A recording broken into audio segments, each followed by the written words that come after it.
Well, Marla, thank you so much for joining us. We really appreciate you taking time. Thank you for having me. It's so nice to meet you. Absolutely. I'm excited to talk today. You've spent more than 20 years supporting individuals with developmental disabilities and, of course, supporting their families as well. What first inspired you to pursue a career in behavioral support and services? To be honest, I kind of fell into it. I knew I wanted to work with developmental disabilities.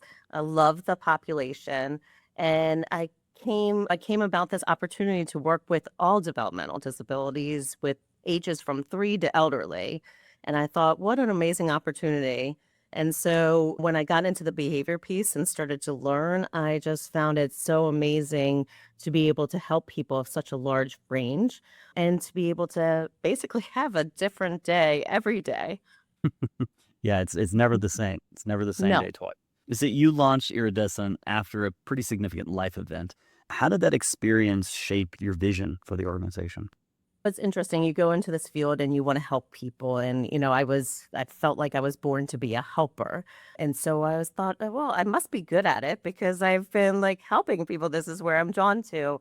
And then, I get into this short period of time in my life where I was very sick and, I had a wheelchair, definitely different things like that. And so I was really struck by how people looked at me or didn't look at me, and they would talk to the person that was with me, but it was as if I didn't exist.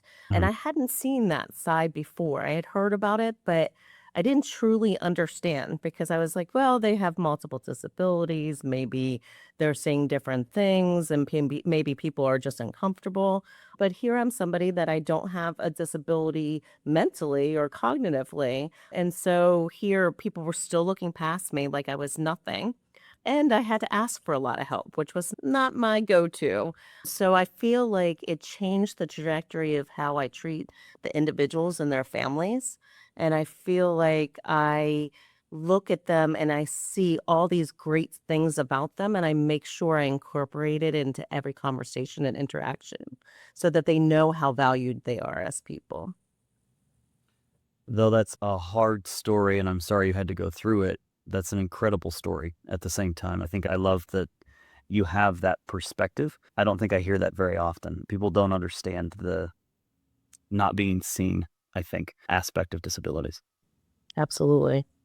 Yeah. So, a major focus of your work is training caregivers, families, and professionals. Where do you think the industry still has the biggest opportunities to improve education and support for those frontline staff members?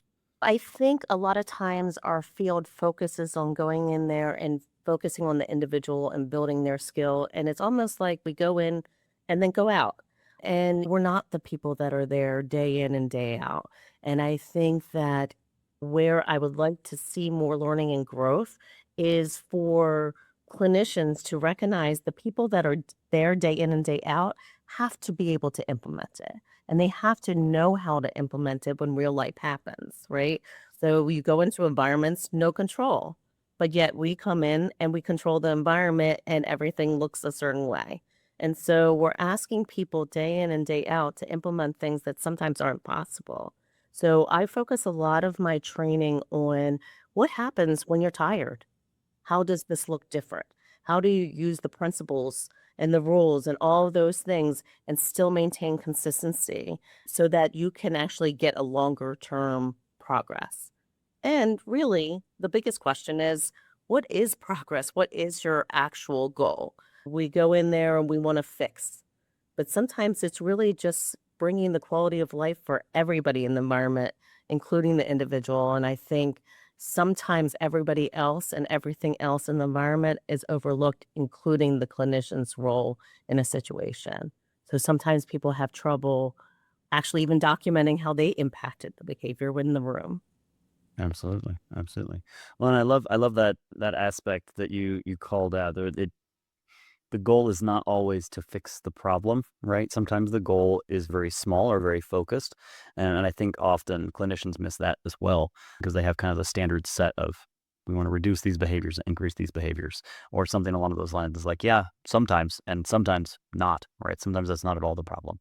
So I know that your space can be very hard to grow in, especially when it comes to staffing. What have you found is the hardest part about growing your team? Honestly, it's funny. I feel like the hardest part is the fact that we work with adults. I think that sometimes scares people off because they don't have as much of experience with that.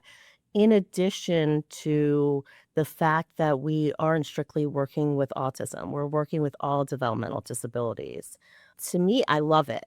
It gets you to know so many different people and so many facets to how behavior works, and it just makes the world look different. But a lot of times when I'm going to interview clinicians, that's the one thing that they're very intimidated by is Yeah. adults. Or am I gonna go in there and get hurt? Which is an understandable fear, but it's actually pretty amazing to, you're working with people that often have had years of therapy, like behavior therapy, all sorts of speech language, all of that. And you're almost coming together and fine tuning the last touches, kind of making it better, making it work longer term. And so it's actually a pretty unique experience. And I find it to be very valuable, but I do find when I'm trying to hire, people don't even wanna touch it. Yeah, I'm sure. I'm sure. It is a very different space working with adults than it is with working with children. It makes total sense why that would be intimidating sometimes. So, what works best for you right now, especially outside of word of mouth when it comes to client acquisition and growing your client base? I think really staying true to what I believe in and making sure our company is moving in that direction. So all my team members are really staying true to what we value. And so I do believe that there is a time and place for every single clinician, right? So I really truly want the best outcome for each individual. And so to me, if I'm staying true to what our value is and how we do things, and we get the right people that match up with that, then that's a win-win. And so I don't change to mold to who my audience is to get more clients or whatever. I actually keep consistent. And so the ones that stay with us are actually ones that want to grow in the same way that we can offer. I love that. I love that. What is one marketing tactic or strategy that you're either considering for your team or that you're just watching really carefully in the marketplace right now? It's actually funny. I got these ideas from my kids. They're a lot smoother with the technology and probably a bit cooler and funnier than I am. But they really talked about how important that these short clips are. Much like you're saying, is people are busy and people are on the go, and having a short little video that kind of says a point, gets it across very quick. But even just a few seconds, like a 30-second to 2-minute video that shows a sense of humor and gets people in and really gets them to think about the idea.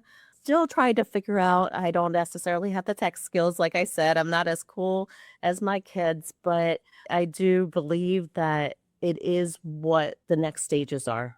People are busy, they're looking at quick clips, that's just really how the day and time is, and it's continuing to move more and more in that direction. Definitely, definitely. Yeah, video content is the future of communication in a lot of ways. In a lot of ways. Perfect. Well, thank you so much, Marla. I appreciate you taking time. I appreciate the work that you're doing for the individuals that you serve that don't have a lot of options sometimes, and for your team. Well, thank you so much for talking to me today. I appreciate it. Absolutely.